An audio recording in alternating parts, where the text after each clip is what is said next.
अकरावा नाशिक आंतरराष्ट्रीय जी कनेरी, आमचे ज्येष्ठ मार्गदर्शक, आणि आज ते 72 मध्ये जरी असले तरी 35 सारखे दिसत आहेत. आदरणीय गोलबनाना निकम साहेब, माननीय MJ जननी, अभिनेते चिन्मयजी उदगीकर, उदयजी देशपांडे, आदरणीय सुजाता मेहता, आदरणीय रघुनाना, माननीय हेमंतजी गोडसे, अजयजी बोरस्ते, लक्ष्मणजी सावजी साहेब आणि देशातून परदेशातून आलेले सर्व सन्माननीय कलावंत महोदय, आज नाशिकचे वेगवेगळ्या क्षेत्रातून या कार्यक्रमाला शुभेच्छा आणि आशीर्वाद देण्यासाठी उपस्थित सर्व महानुभाव, उपस्थित बंधू आणि भगिनी,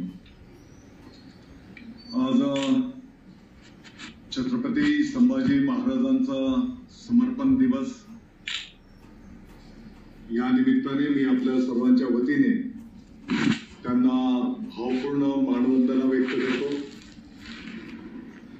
मला वाटतं की मुकेशजींनी हा प्रवास आपल्या समोर या ठिकाणी ठेवला.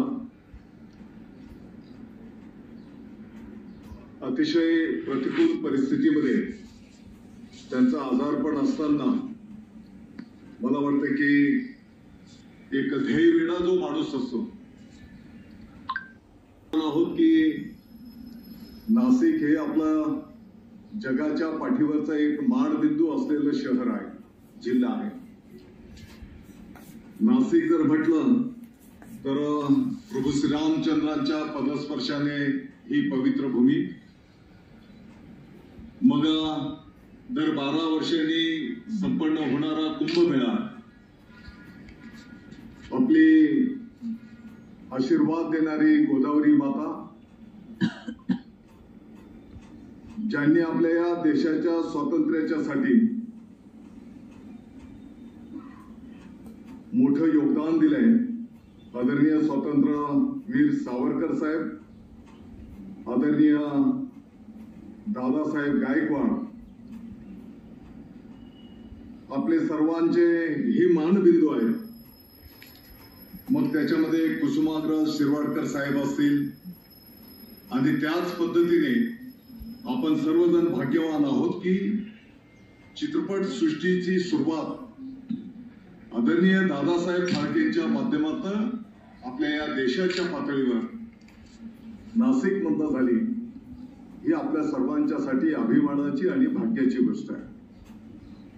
मला वाटतं की कलावंत हा अतिशय एक संवेदनशील, ज्या पद्धतीने त्यांना जी भूमिका दिली जाते ती भूमिका अगदी बेबाच्या देठीपासून ज्या पद्धतीने त्याला वठवावी लागते, त्याच्यासाठी जे काही अथक कष्ट घ्यावे लागतात, एक पात्र त्या ठिकाणी उभं करीत असताना त्याच्या पाठीमागचे अनेक जे रिटेक असतात ते आपल्याला कधी दिसत नाही आणि त्याच्या पाठीमागे प्रचंड जे कष्ट असतात त्या कष्टातनं या नावलौकिकापर्यंत ते पोहोचत असतात. आणि म्हणून मला वाटतं की फाळके साहेबांनी ही सिनेसृष्टी जी पुढच्या काळामध्ये अतिशय, मग त्याच्यामध्ये काळानुसार बदल होत गेले, आधुनिक तंत्रज्ञान येत गेले आणि आता तर AIचा जमाना येऊ घातलेला आहे आणि त्यासाठी सुद्धा आपल्याला या सिनेसृष्टीला सज्ज राहावं लागणार आहे.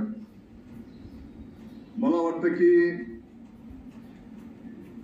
आदरणीय दादासाहेब फाळके साहेबांच्या पासून आपल्या नाशिकमध्ये या सिनेसृष्टीची जी यशोगाथा सुरू झाली, देश पातळीवर ही यशोगाथा सुरू झाली, त्याच पद्धतीने पाठीमागच्या काळामध्ये अतिशय कमी कालावधीमध्ये राजू पाटील साहेबांनी सुद्धा आपल्या नाशिकचं नाव त्या ठिकाणी मोठं केलेलं आहे. आणि म्हणून ही एक मोठी मालिका कलावंतांची सुद्धा आपल्या नाशिकमध्ये त्या ठिकाणी आहे.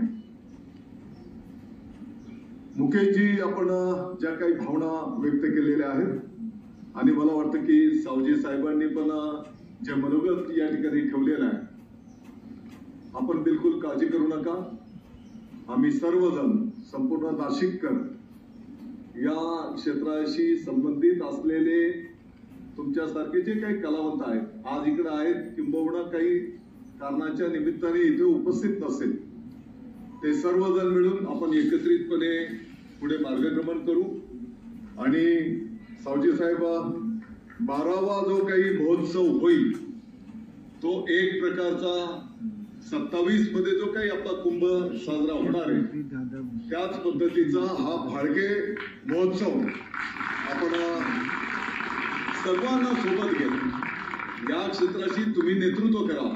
सगळे कलावंत वेगवेगळ्या क्षेत्रातले, आम्ही व्यक्तिगत पातळीवर मी पण थोडासा अरसिक आहे आणि म्हणून या क्षेत्रामध्ये जे जे कोण असतील त्या सर्वांनी एकत्रितपणे आपण येऊन याचं एक नियोजन करून संपूर्ण नाशिकला आपण विश्वासात घेऊया, नाशिककरांना आपण विश्वासात घेऊ आणि भव्य दिव्य, जसं सावजी साहेबांनी इच्छा व्यक्त केली की याच्यापेक्षा 10 पटीने नाशिककरांच्या उपस्थितीमध्ये तो कार्यक्रम निश्चितपणे साजरा करूया.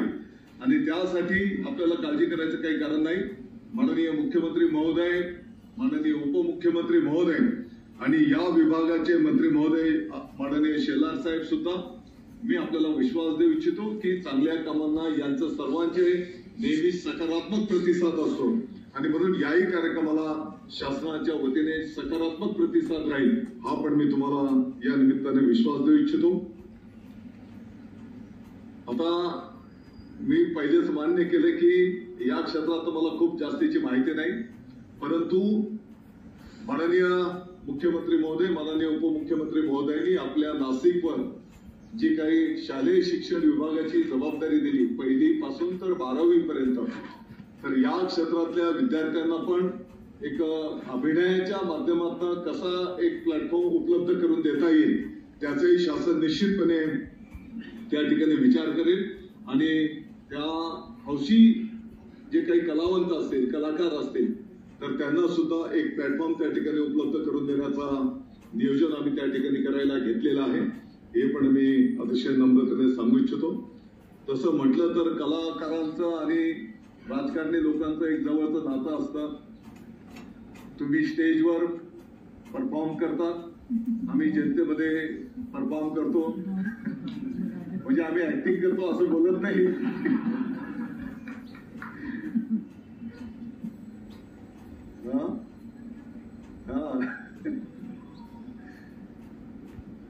मला वाटतं की आज अभिमानाची गोष्ट आहे की वेगवेगळ्या क्षेत्रामध्ये अतिशय वरिष्ठ पातळीवर नेतृत्व करणारे महानुभाव आज आपल्या नाशिकमध्ये आहेत. मला वाटतं की टाळ्या वाजून आपण सगळ्यांचं स्वागत केलं पाहिजे.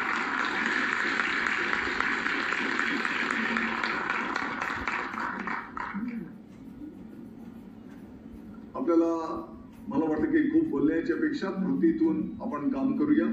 पुढचा 12वा जे काही आंतरराष्ट्रीय चित्रपट महोत्सव संपन्न होईल तर त्याची तयारी तुम्ही ठरवा. एक 4-6 महिने आधीपासूनच आपण त्याची तयारी करू, त्याचं नियोजन करू.